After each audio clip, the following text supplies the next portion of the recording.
Welcome to the Pot Stirrer podcast with Jazzy Jeff, where we take local government out of the back room, put it under the bright lights, and keep stirring until taxpayers get some answers.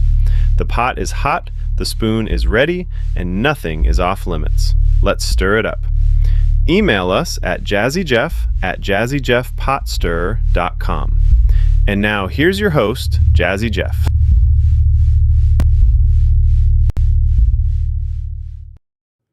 Well, good evening, everybody. Welcome in. It's coming up to the top of the hour of 6 o'clock here on this Tuesday evening. I want to welcome you in. We're going to get the pot stirred up here very shortly for you as we get ready to head inside to tonight's Oconee County Council meeting. We'll begin with, real quickly, some local news headlines. Well, a person was reportedly struck by lightning in the Seneca area yesterday as Oconee County Emergency Management responded to the incident.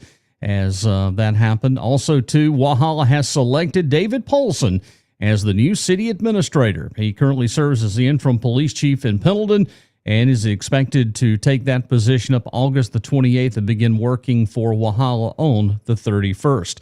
Also, in some news headlines this evening here on the Tuesday, the Oconee Humane Society has issued an urgent appeal for foster homes as shelter officials say declining adoptions and increased dogs intakes have created severe overcrowding at the Humane Society. Now, the shelter provides veterinarian care, supplies, and support for approved foster families. Also, to the South Carolina Department of Transportation has filed a condemnation action against and connected to the planned improvements at Seneca's East End intersection, the busy meeting point of Clemson Boulevard, Rochester Highway, and East North 1st Street. The property-involved action reportedly includes the CVS location at the intersection. And finally here, ladies and gentlemen, we get ready to turn our attention to tonight's Oconee County Council meeting coming up. We're waiting for them to join up. We will have tonight, of course, on the tap as council meets here at 6 o'clock at the County Council Chambers at 415 South Pine Street in Walhalla. And there's plenty on tonight's 5-page agenda. 2 public hearings are scheduled. The first involves granting utility easement rights to Upcountry Fiber on county-owned property near Nebo Church Road. And now, ladies and gentlemen, let's go to Walhalla for the Oconee County Council meeting. Here's Matt Durham, chairman. Okay, well, thanks for coming out. Have a full house and some out in the hallway. Today is now August 18th, 2026. Time is 6 p.m. Call to order this regular scheduled meeting of the Oconee County Council meeting. We'll begin with a moment of silence.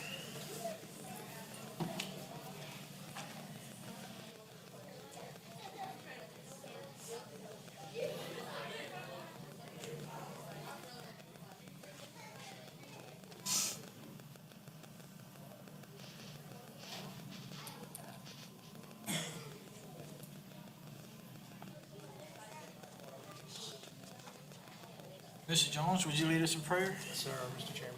Please join me in a word of prayer. Dear Heavenly Father, we come to you this evening and ask for you to just guide us, guide our hearts, guide our minds and our words as we go forward. Help us to make the best decisions for the people of Oconee County. Help us to put your word first, dear Lord, in all that we do. In your name, amen. Amen. Amen. Mr. Board, would you lead us in the pledge? Sure. I pledge allegiance to the flag of the United States of America and to the republic for which it stands, one nation, under God, indivisible, with liberty and justice for all.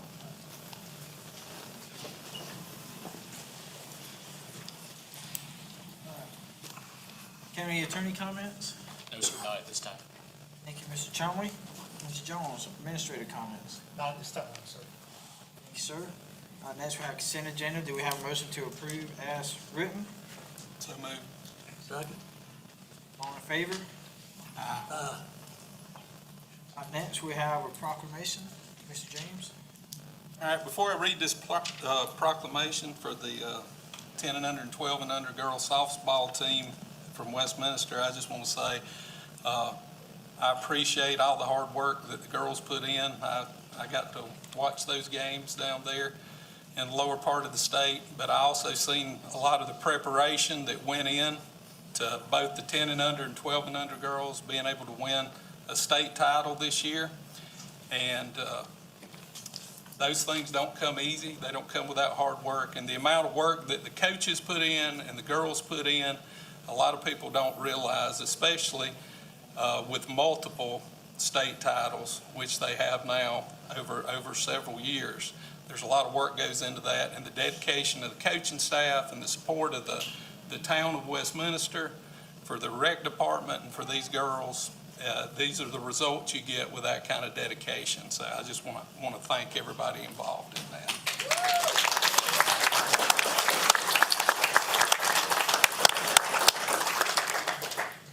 Whereas the Westminster 10 and under and 12 and under all-star softball teams displayed outstanding dedication, determination, teamwork, and sportsmanship during the 2026 South Carolina Athletic Program State Championship Tournament. And whereas both teams competed in multiple games throughout the three-day tournament held at Riverview Park in North Augusta, South Carolina from June 19th through June 21st, 2026. And whereas through countless hours of practice, commitment, perseverance, and teamwork, both the Westminster 10 and under and 12 and under all-star teams were able to capture the title of 2026 South Carolina Athletic Program's state champions. And whereas these accomplishments are a testament to the dedication, hard work, and leadership of the coaches and assistant coaches, together with the continued encouragement and support provided by the players' families and community. And whereas the outstanding achievements of Westminster 10 and under and 12 and under all-star softball teams are a source of great pride for their families, coaches, the Westminster community, and the citizens of Oconee County. Now, therefore, we, the Oconee County Council, wish to acknowledge and congratulate the Westminster 10 and under and 12 and under all-star softball teams on their win of the 2026 South Carolina Athletic Program State Championship.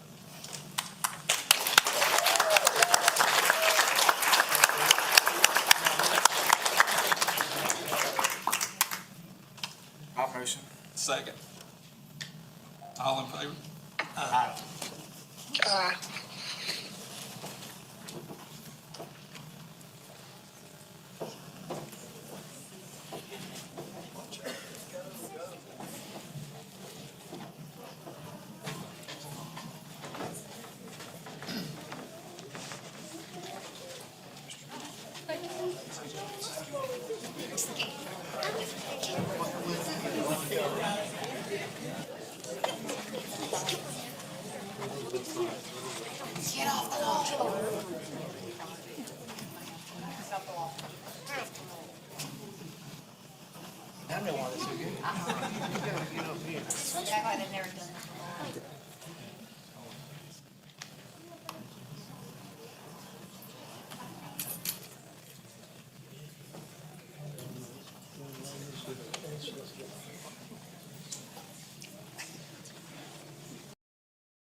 Hey, Herb, get up. Look, you see him trying to sneak in? Come on. Come in. Look at him.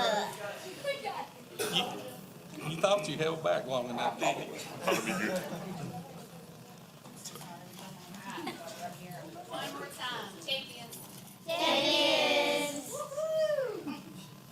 Thank you.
Okay, we'll continue on with public comment session.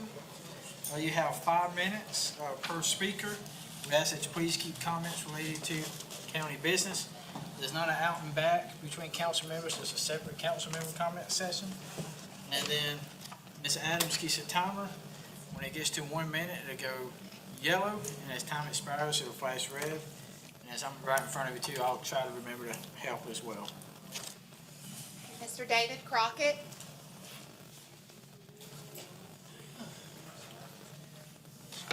Evening, folks. Basically, no notes again tonight. Just have a few comments and a specific question. First off, I got to commend Mr. Durham. He's becoming quite the TV star on Substack and on Facebook. I don't follow you on Facebook. I don't follow anybody on Facebook. That's gotten to be such an echo chamber. It's a bit much. Substack's a little bit better. I would ask that if you haven't had a chance to check your Substack page, though, I forwarded a URL this morning from a news story that I picked up on from the state's newsroom that said that a number of counties and cities around the country are filing suit against apparently the 3 remaining companies that make fire engines. I didn't know there's only 3 companies that do this now. It used to be larger, and they've consolidated down to 3. And apparently the suits are alleging some sort of collusion and price fixing, and price of fire engines has, like doubled and tripled in the last couple of years. So it's an interesting story. So I'd commend that to you for some reading. I guess the comment I need to make tonight, though, it's a question. Since it didn't get answered at the last council meeting. Mr. Durham, are you planning to continue your campaign to disenfranchise the voters in the Corinth-Shiloh Special Task District? You stripped them of their right to vote for their commissioners, and you were within your rights because the Home Rule Act doesn't say you can't do it. And you said you were going to ask the county attorney to look into that, and we've not heard any report. So I'd just like to know if you were going to continue that, or is that a dead issue? Is the Fire Commission itself and the tax district itself going to continue? Thank you. Thank you, sir. Mr. Dylan Collard.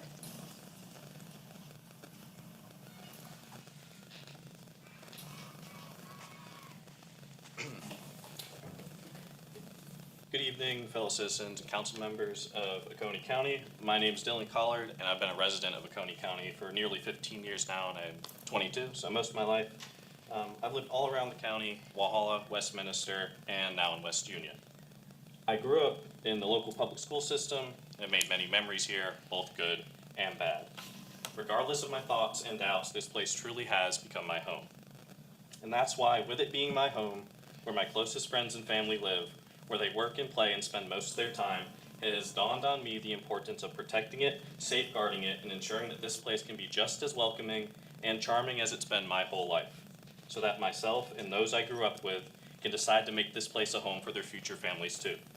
With that said, I speak tonight in support of the resolution on bringing down these plot cameras. It is about time that the county council utilizes their ability to control county funding to act in the interest of the majority of concerned citizens, to tell Flock that we will not be surveilled. We will not be watched at every second. We will not allow your stalking, preyful eyes to violate the privacy of everyday citizens who simply just want to go about their lives. Regardless of what the sheriff has said before, I am not willing to take any chances allowing this surveillance state to expand, to the point where Flock cameras end up being pointed in the yards of our houses and neighborhoods, where they are set up at local parks and playgrounds, We already know that has happened elsewhere. I say, not here. And since the county council is able and willing to put forth restrictions on county funding to be used by the sheriff's office, I'm calling for them to, again, act in the interest of the safety of Oconee County citizens and ask them to further restrict any and all county tax dollars being given to the sheriff's office till they break their 287G cooperation agreement with ICE. The fact of the matter is that although Flock claims they themselves don't cooperate with ICE, our local law enforcement does. The 287G agreement that the sheriff's office signed in March of 2025 by Sheriff Crenshaw himself allows our law enforcement to do ICE's job for them on our dime. Directly from the 287G agreement, under Section 4, Subsection E, Costs and Expenditures, quote, the law enforcement agency is responsible for personnel expenses, including but not limited to salaries and benefits, local transportation, and official issue material. The law enforcement agency is responsible for the salaries and benefits, including any overtime of all of its personnel being trained or performing duties under the 287G agreement, and of those personnel performing the regular functions of the participating personnel while they are receiving training. The law enforcement agency will cover the cost of all their personnel's travel, housing, and per diem affiliated with the training required for participation in the 287G agreement. ICE has been shown to be extremely violent, to act without cause, and not be held to practically any responsibility for when they've committed wrongdoings. I don't have to tell you all twice of the numerous killings perpetrated by ICE, nor the horrific conditions that exist in ICE detention centers across the country. Acting under no due process, immigrants to our country, whether illegal or legal, and a reminder to everyone that under the Constitution, even illegal immigrants have a right to due process, are being violently detained, abused in detention facilities, and deported to countries they have never stepped foot in their entire lives. This is not to mention the violence ICE has inflicted on legal, natural-born citizens of our country, especially if you don't have the skin color of myself or most of us here sitting today. So tonight, I reiterate a call to the County Council to act in the interest of the safety of our citizens and all those who reside in the county, to act not only on Flock, but on the Sheriff's Office as a whole, to prevent violence against our people. Thank you. That's all we have this evening. Any council member comments? Yes, sir. Art? The Oconee Joint Regional Sewer Authority is owned by the towns of Sunoco, Walhalla, West Union, and Westminster. Let's make it clear, Oconee County has nothing to do with that. But I've noticed in the local media, they've tried to blame some of it on us. They even had some local politicians to say that we ought to step forward and help them. Scott Mulder is the city administrator for Sunoco. Kevin Bronson's administrator for the city of Westminster. Chris Alizar is executive director of the sewer authority. Those three people on the AHOC committee, and they were on the ship when they sunk it. And they've got those three people on the committee to raise it. Now, that was a big question in my mind. How do you get somebody to advise you when they're the ones that cause the problem? Thank you. Thank you, Mr. Hart. Any other comments? Mr. Crockett, Chief Wilkerson in Fairplay, he sent me some information about those lawsuits where it looks like about the fire trucks, only a few manufacturing were all backlogged. I think that's something definitely worth the county looking into or maybe joining a partnership with. As far as the tax district, I mean, my stance is the tax district needs to be stabilized before we move forward. At that time, I think we definitely should move forward. My personal position is I think this tax district should be dissolved, but that's my one and only opinion out of 5. And I don't know the feasibility of that either, so that's what the legal review is for. Mr. Collin, I'll talk about the flock cameras when we get to that on the agenda, but I 100% support the sheriff entering into the 287G program. Actually, there are multiple levels of the program, and I believe the Oconee County Sheriff's Office is in the lowest level of enforcement. I would support the sheriff's office moving into the highest level or a higher level. There may be higher levels than the last time I read it, but I fully support the sheriff and participating in that program. As far as, Ms. Tory, you talked about OJRSA, you know, the more I've watched it, you know, increasingly I've become concerned with the direction of it, because the county taxpayers will be in position to inherit the consequences of years of problems within the municipal sewer system that the county government did not own or operate. But, you know, we signed a resolution that's pretty open-ended, and we'll listen to them make those recommendations. But, you know, a lot of these problems that contributed to inflow and infiltration, you know, the OJLC was put into a consent order, and then, 2021, then by 2024, it came out they still did not have any significant plans to recover from it. And, you know, we didn't create those liabilities. It looks like they're positioning to leverage the taxing authority of the county to shift those burdens to the whole taxpayers. And, you know, looking at it this time, I don't agree with that, and I agree with what you've said, Mr. Hart. Any other comments? Yes, sir, I'd like to make one. When I was saying the mismanagement, I use those words, but those words come from Columbia, South Carolina, when they told them they had to reconstitute this because of their mismanagement. I'm just repeating what the agency in Columbia, South Carolina has told them, gave them 3 alternatives. And what the last one, which I have never heard mentioned, is that they need another entity, not necessarily in Oconee County, to come in and take it over and run it. But out of my times with them, they've never mentioned that. They've been trying to see what they can do. They don't want to talk about having someone else to run it outside of Oconee County. Thank you. Yeah, I mean, so the county didn't operate these municipal collection systems, and county council didn't defer the maintenance on them, and the taxpayers didn't control the rates to them. And you now have a system that, you know, I've seen numbers out for a 20-year repair of it of $308 million. $308 million. And, you know, so again, they're doing all these studies, but we've yet to see anything concrete presented to us. Let me add some more. If you read the minutes, it says that we need Oconee County involved because they're source of revenue. Now, you can judge that by yourself, but to me, that means if you live outside a municipality like Long Creek or Mountain Rest, they're looking for you to be taxed, and you pay for the sewer treatment even though you're using a septic tank. You're the big dog with the money. Thank you. Yeah, handing the bill to people in Mountain Rest is not, or Long Creek or Oakway or anywhere that's unincorporated area. Any other comments?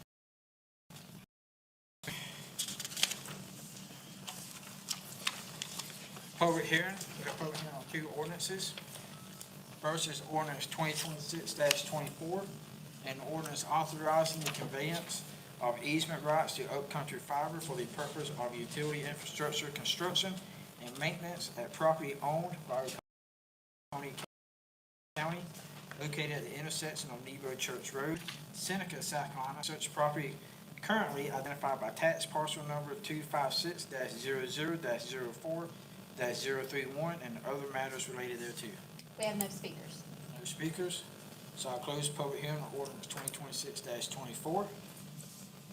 Next, we have ordinance 2026-25, an ordinance for the preservation, redevelopment, and sale of the historic Oconee County Courthouse located at 211 West Main Street, Walhalla, South Carolina, and other related matters. We have no speakers. No speakers. I close public hearing on ordinance 2026-25. Next, we have third reading of those same 2 ordinances. I'm not going to read them again, but they should be on the caption on the screen. First is ordinance 2026-24. Make a motion. Second. Motion second. Any discussion? Hearing none, all in favor? Aye. Vote is 5-0. Next, we have ordinance 2026-25. This is the courthouse ordinance. Make a motion. Second. Second. Any discussion? All right, so I look at this as a winning opportunity. Estimates is $3 million to tear down this courthouse. This kind of gives the private market one more opportunity to rehabilitate it. It'd go up for sale for $100,000. But then once somebody buys it, if they meet certain criteria, such as stabilizing the structure, putting a roof on it, stopping the end leakage, making it fully ready for development, then they'll receive a $1 million incentive from the county. That's still $2 million less than tearing the building down, and it puts the building back on the tax rolls for the county, and hopefully can be a viable building for the county, community, and Walhalla, which has just been a block for the city of Walhalla. I think it says a lot about. I'm not one for big fancy government buildings. And I think this is great right here, the way this building's been reused and repurposed for the taxpayers. I think it says a lot about our community when we let an iconic structure like a courthouse decay in the county center like that. So this is Mr. Power brought this idea forward. I've heard some good feedback. I think I look to have a buyer probably pretty soon. But if not, we'll wait 9 months and we'll move forward the next budget cycle to tear it down. But hopefully this path will move forward and save the taxpayers $2 million and get it back in the tax rolls. Any other discussion? Hearing none, all in favor? Aye. Vote is 5-0. All right, we have now first reading of the following ordinance. Ordinance 2026-26, an ordinance to amend Chapter 2 of the Oconee County Code of Ordinances by adding an article entitled Protection from Mass Surveillance to prohibit the use of county funds, property, personnel, equipment, contracts, information technology systems, and other county resources for prohibited mass surveillance systems, to prohibit the placement or operation of such systems on county property and within county-controlled road right-of-ways, to establish eligibility requirements for discretionary county appropriations, recreation funds, accommodation tax awards, grants, sponsorships, and other county-controlled distributions to include municipality-sponsored events and material and kind municipal support within such eligibility requirements to prevent the circumvention through affiliated or separately incorporated entities, to amend Chapter 30, Article 3, by adding permanent accommodation tax eligibility disclosure and enforcement provisions, to amend Chapter 26 by prohibiting mass surveillance encroachments within county-controlled right-of-ways and other matters related thereto. Make a motion. Motion second. Yep. Any discussion? Mr. Chairman, Yes, sir. public safety is the top priority for county council. Flock cameras are used for public safety. Therefore, I will be voting no. Thank you, Mr. Chairman. Thank you, sir. Any other comments? Yeah, Mr. Chair. I would just like to go back. I mean, I understand the public safety aspect of things. I also understand that we have a deep trust, that most of us do, for our law enforcement in our area. But like I said, when this was discussed during one of the committee meetings, things that are used against you are usually not, they're built by your friends and then inherited by your enemies. And if you look at Federalist paper number 51, where James Madison was talking about the structure of our government, he said, "It may be a reflection on human nature that such devices should be necessary to control the abuses of government. But what is government itself but the greatest of all reflections on human nature? If men were angels, no government would be necessary. If angels were to govern men, neither external nor internal controls on government would be necessary. In framing a government which is to be administered by men, over men, the great difficulty lies in this. You must first enable the government to control the governed, and in the next place, oblige it to control itself. A dependence on the people is, no doubt, the primary control on government, but experience has taught mankind the necessity of auxiliary precautions." So the problem that the framers were faced with here was, if people were perfect, you wouldn't need a government because everybody would do what's right. And since people are sinful, You have to have government to restrain evil and keep people in line. But the problem with that is the people in government are also sinful and can lean to the same types of excesses as the people they're governing. So they gave us a government that separated powers, that put the power in the hands of the people, that kept government in check, knowing that those constitutional checks and restraints were safeguards against the concentration and abuse of government power. Now, I understand all the good things that can be done with flock, and I've heard people say before, you know, if something happened to my child, or if I had someone that's elderly is lost, you can find them. I understand all those arguments, but you have to look at what you're giving up.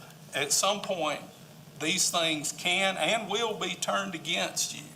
It's only been 5 or 6 years now out of COVID that you can see what government out of control, what lengths they will go to.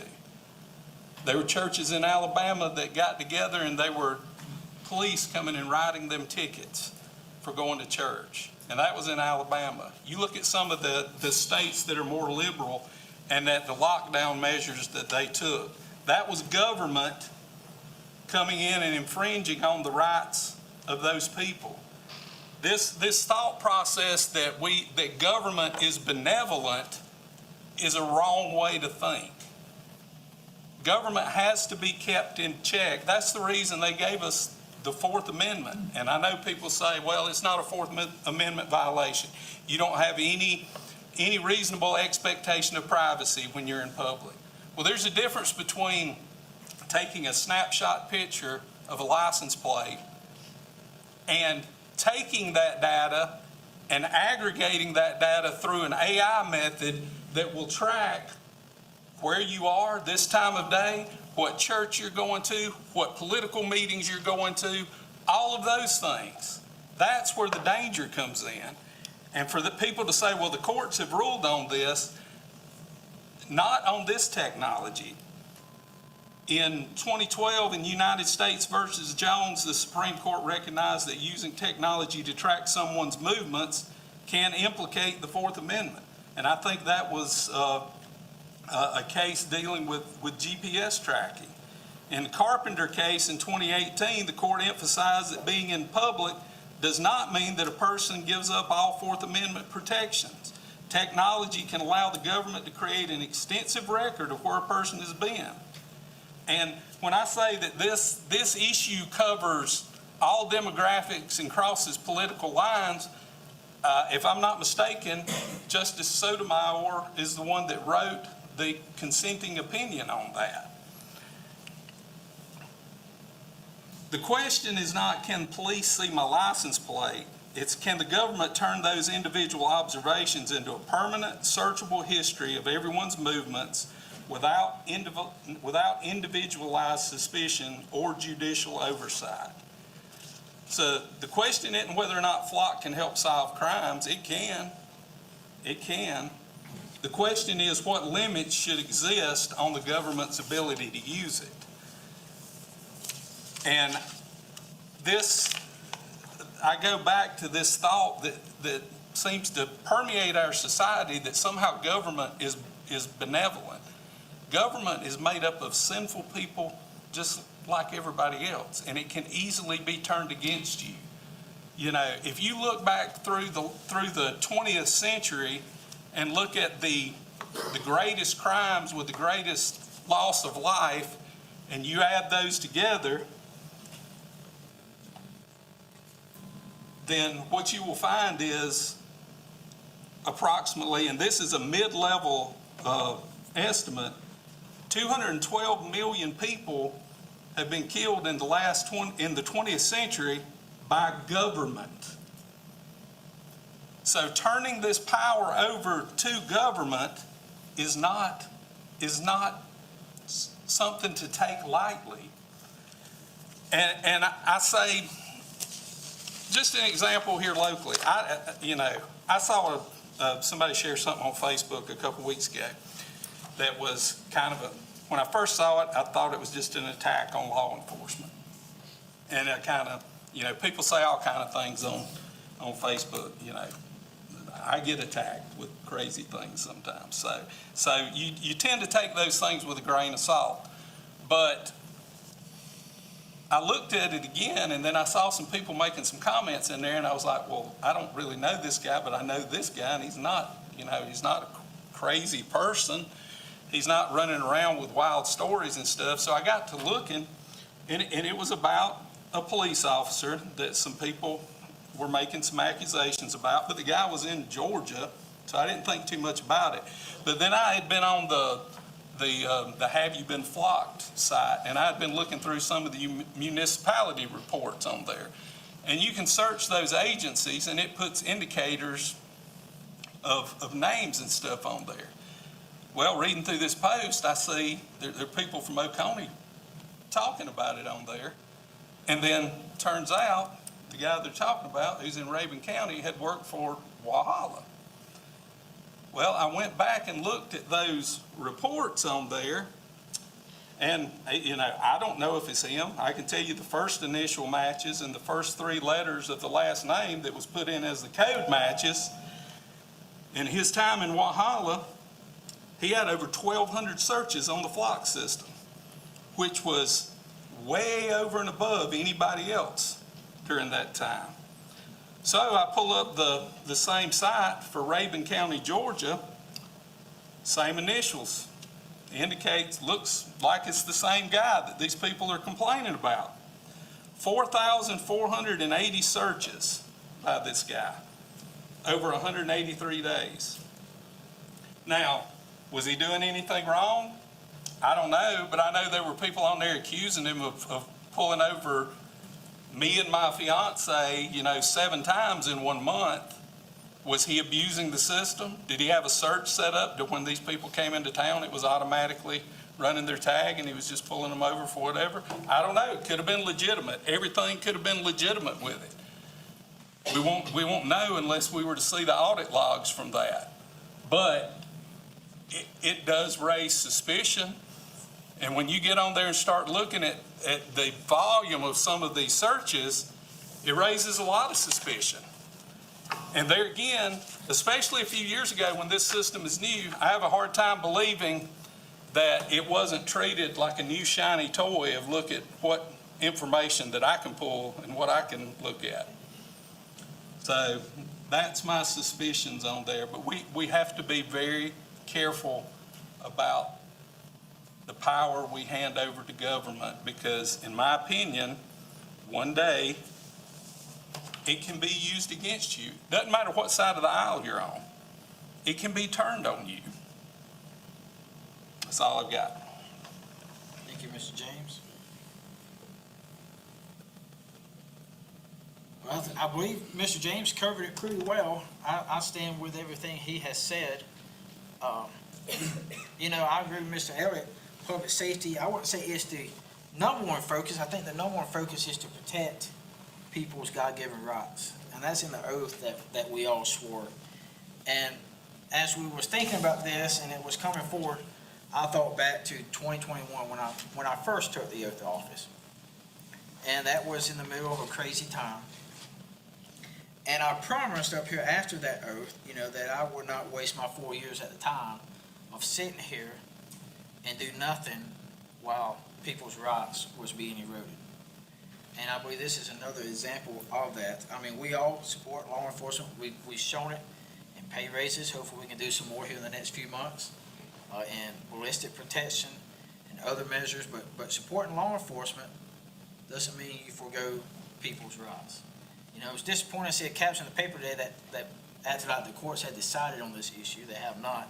There's several cases still working through the system. But, we took that oath to defend the Constitution, not to wait for a court to tell us otherwise. So it's our goal, right? It's our job, it's our oath, it's our duty to sit here as we make these decisions and to defend that oath. And it's very concerning to me that in South Carolina we have all 46 sheriffs, that not a single one of them came out and stood on the side of the Constitution and said, hold up a minute. Sheriff's Association came out and put a big bulletin out in support of it. But then you look, Flock Cameras is a gold sponsor for the Sheriff's Association.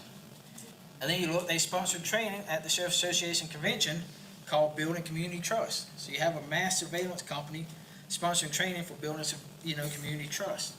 I think the Sheriff's Association, what they put out, they want to advocate for something. That's fine. They also need to put a disclaimer there that, hey, these guys is also a sponsor. But, it's their duty here not to wait on a court. The courts have not decided, for everything else, it's been, as technology advances, the law is slow and the courts are slow. Used to, they would pull all your cell phone records and get it. Well, now you have to get a warrant. They used to do the geofencing with the cell phone towers and all that. Now you have to get a warrant. In all those cases, there's a judge standing between you and the government. In this case, there's not. And we can have local controls all we want, but an open network system with somebody in Georgia or somewhere else can pull up any information they want. Just bad actors within the government, not counting a concerted government effort. So, I agree public safety is important, but it does not trample people's rights. We can do all kinds of things to make law enforcement's job easier and solve crimes very fast. We could get rid of due process. We could completely get rid of the warrant process. Well, we could get rid of the judge and the jury and have the law enforcement officer convict people on the spot, and you'd lock down crime pretty quick, right? So the Constitution intentionally throttles government and makes it slow. So we can't control D.C. We can't control Columbia. I believe Representative Duncan's going to introduce some legislation to try to push some bills forward in Columbia's control this situation. But we can't control Oconee County. And we have limited ability there, but we'll use in every level we can to try to protect the citizens, that live here, that's entrusted us with that. And Mr. James, I agree with you 100%. Mr. Chair, I'd also, if I could, I'd like to make a motion in here if I could. I'd like to make a motion for us to direct staff to communicate with the Sheriff's Department and ask that council be allowed access to the unredacted audit logs. I'll second. Any discussion on Councilman James's motion? Yes, Chairman. Do we want to limit that just to the Sheriff's Department, or we want to be able to look at all municipalities' audit logs? I would love to look at all of them, but I don't know where I we would have say make jurisdiction it with them. all municipalities and the Sheriff's Department. I'm good with that. I think if they don't open it up, that says volumes. Yeah. Emphasizing unredacted. Yes. Any other discussion on the motion? All in favor of Mr. James' motion? Aye. Aye. Now we're back to the main motion of first reading of the ordinance. Any further discussion? Hearing none, all in favor? Aye. All opposed? No. Vote is 4-1. All right, we move forward now to ordinance 2026-27, an ordinance to amend chapter 2, administration of the Code of Ordinances of Oconee County, South Carolina by adding Article 7 entitled Position Authorization and Classifications Control to require all county positions regardless of funding source to be included in the position authorization and classification schedule approved by county council, to provide that the receipt or availability of a grant, state appropriation, donation, restricted revenue fee, or other funding does not independently authorize the creation or continuation of a county position, to establish uniform procedures for the creation, reclassification, continuation, expiration, and abolition of county positions, to preserve lawful appointment and personnel authority, to prohibit circumvention, and to provide for codification, severability, conflicting provisions, and an effective date. And I do want to make one statement here. I believe we corrected in the backup material, but this should be Article 7. Is that correct, Ms. Adams? Yes. So the backup material is correct, but the caption should be Article 7. It's Article 8. Article 8. I'm sorry. Do we have a motion? Second motion. Second. Any discussion? So we should, whether it comes to county departments, other boards, elected offices, county council controls the appropriations.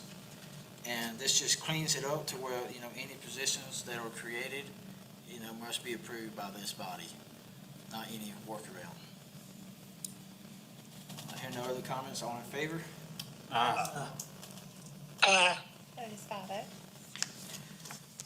All right, ordinance 2026-28, an ordinance to amend section 2-191, appointment duties of Division 4 County Attorney of Article 3, Officers and Employees, Chapter 2, Administration of the Oconee County Code of Ordinances in order to require county council authorization before a county agency, commission, board, department, or committee may employ or retain an attorney other than the county attorney and other matters related thereto. Make a motion. Second. So I brought this forward because I was just reading Attorney General opinions and came across an Attorney General opinion where county was having an issue where I believe it was an elected office was trying to hire an attorney to go against the county, and it got kind of convoluted, so they was asking for Attorney General opinion, and Attorney General ruled that they had this provision in their ordinance so that the other office wasn't allowed to hire an attorney without county council's approval. So I saw that, so that's a pretty good line to have in the code of ordinances, so I brought it forward to Mr. Chomley to bring it up tonight. Any other discussion? Hearing none, all in favor? Aye. Vote is 5-0. Next, we have two resolutions. The first is Resolution 2026-10, a resolution appointing and commissioning Gretchen Leroy as a code enforcement officer for animal control for the proper security, general welfare, and convenience of Oconee County and other matters related thereto.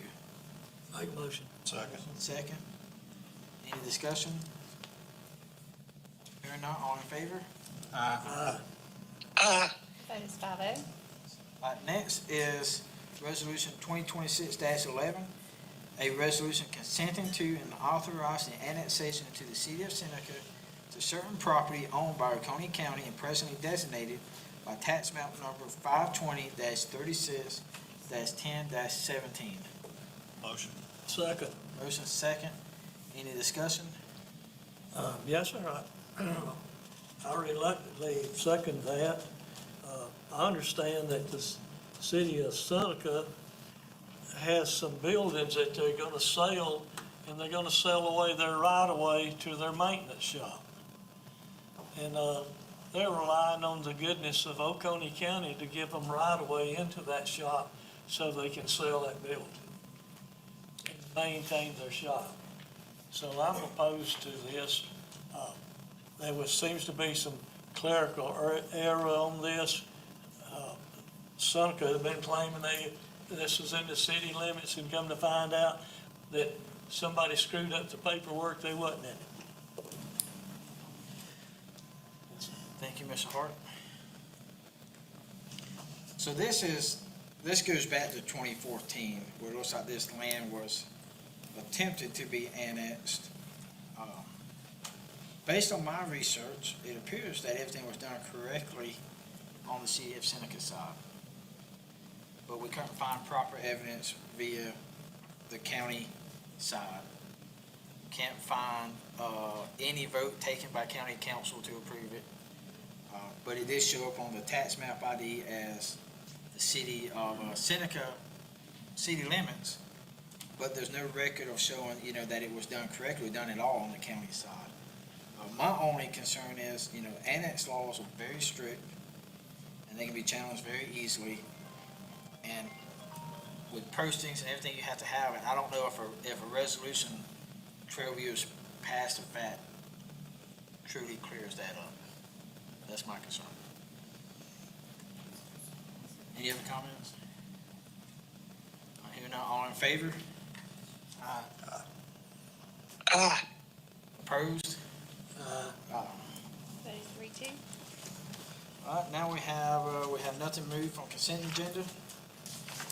Have several action items. Actually, one action item. It's a request for county council's approval or acceptance of the Federal Aviation Administration grant offered for airport improvement. AIP project number 345-0016-039-2026 and airport infrastructure grant, AIG project number 3-45-016-040-2026 with approval to commit a total of $11,335 in matching funds and to authorize the county administrator to execute all necessary grant documents pertaining to the airport layout with master plan narrative projects. Make a motion. Second. Motion second. Any discussion? Yes, sir. This looks like a real good deal. We putting up 2.5%, and the aeronautics board's putting up 2.5%, and the U.S. government's giving us 95%. So I don't think we could go wrong. So it's $11,335 of county money for $430,000 and some change in grant monies. So, which every grant operates that way. Any other discussions? You're not all in favor? Aye. Aye. Vote is 5-0. All right, council committee reports. Planning Economic Development Committee, Mr. James. At the August 4th, 2026 Special Planning and Economic Development Committee meeting, Ms. Hester provided the committee with a brief update regarding the review of Chapter 26, Roads, 32, Design Standards, and 38, Zoning of the Oconee County Code of Ordinances that is being performed by the Oconee County Planning Commission.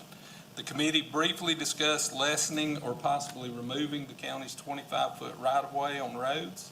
The committee also met before tonight's council meeting and will meet again on October 6th, 2026 at 4:30 p.m. Thank you, Mr. James. We have Board of Commissioner appointments, Board of Code, Building Code Appeals Board, and Agriculture Advisory Board. Does anybody have any nominations? Here, no, we need a motion to enter executive session for a length of items. But when we know one discussion. All right, there you go. County Council meeting tonight, and some interesting things coming out of the County Council meeting. If you were just tuning in, heard the last section concerning the property, they were referring to the Propex plant that now they're saying that according to the county side, they don't have anything record that that's in the city limits. So anyway, we're going to follow up a little bit on that one. I want to go back real quickly and bring up something that Council Member Tommy James was talking about. And let me bring this. Again, I was able to locate, I found what he was referring to. This is the post that he's referring to concerning the deputy that works over in Rabun County. This is the deputy that they're referring to is this gentleman right here. His last name is Shed. And this has been on several different Facebook groups here in the last few weeks talking about some of the things that this deputy's done. Again, those are the things that this flock camera system that they were talking about, the audits and stuff. But this is the deputy that they're referring to. He used to work at Walhalla at one time. He also was a police officer at West Union, and then he became a police officer over at Rabun County, Georgia, just across the county line. So this is the gentleman that Tommy James was referring to in the Facebook post that's been going on throughout the last several weeks.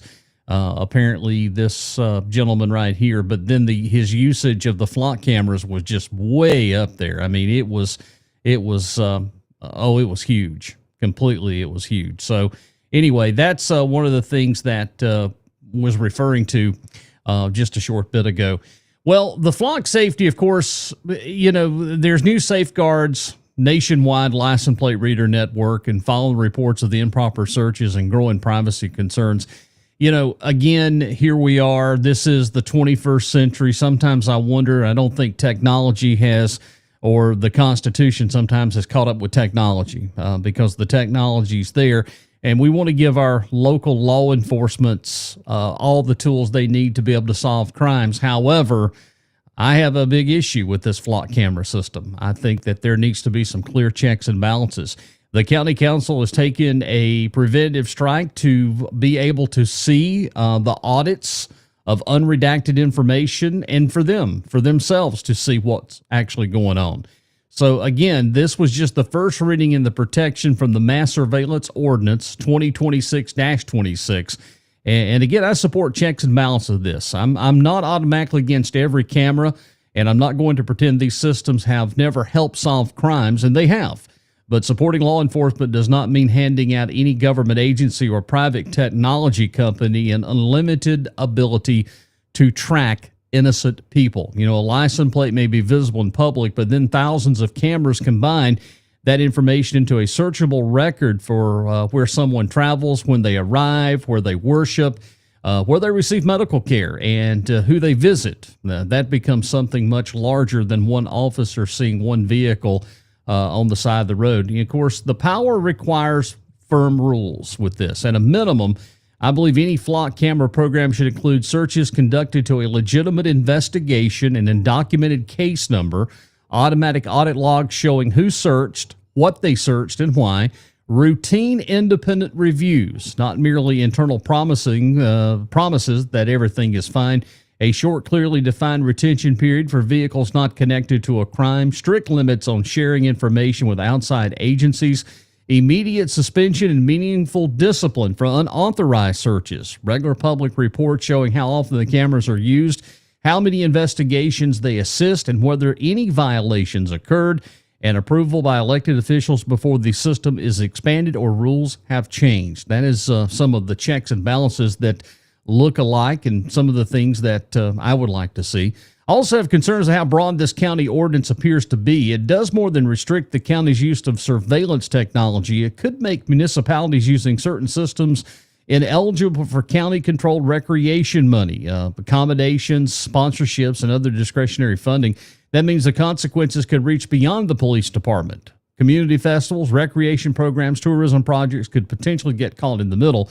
And if Seneca, Waha, Westminster, or any other municipality uses flock cameras, should a youth recreation program or a community festival lose county support? And that really deserves a question on its own, serious public discussion there.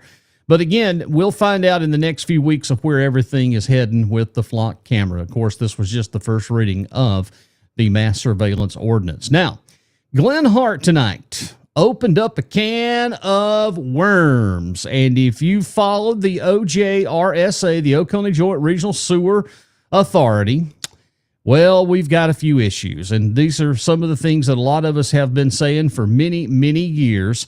As Council Member Glenn Hart's discussion of the Oconee Joint Regional Sewer Authority. Now, the OJRSA treats wastewater for Seneca, Walhalla, Westminster, and West Union, and portions of the southern Oconee County, hence the sewer south.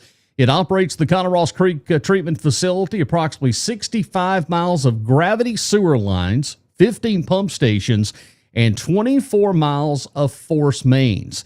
One of the things that's been going on is an effort to reorganize or reconstitute the authority. Councilmember Hart was appointed to the committee studying the proposed change, and the recommendation under consideration would consolidate the collection systems currently operated by the participating municipalities and the county into a unified regional system. Earlier recommendations also proposed replacing the current governing structure from the smaller 5-member board with one representative each from Seneca, Walhalla, Westminster, and Oconee County, plus an agreed-upon at-large member. That could improve regional planning, eliminate duplicate services, but it also raises major questions. For example, who owns the existing sewer infrastructure? How will those assets be valued? And who becomes responsible for the existing debt? How will the future expansion be funded? Customers in one municipality subsidize growth somewhere else. And most importantly, who will answer directly to the customers when the rate increases or something goes wrong? One of the things tonight that Matt Durham said in the council meeting, that long-term plan, there is a potential that this sewer plant is going to have to be upgraded, was over $308 million. $308 million. Again, who will answer directly? Who's going to fund this?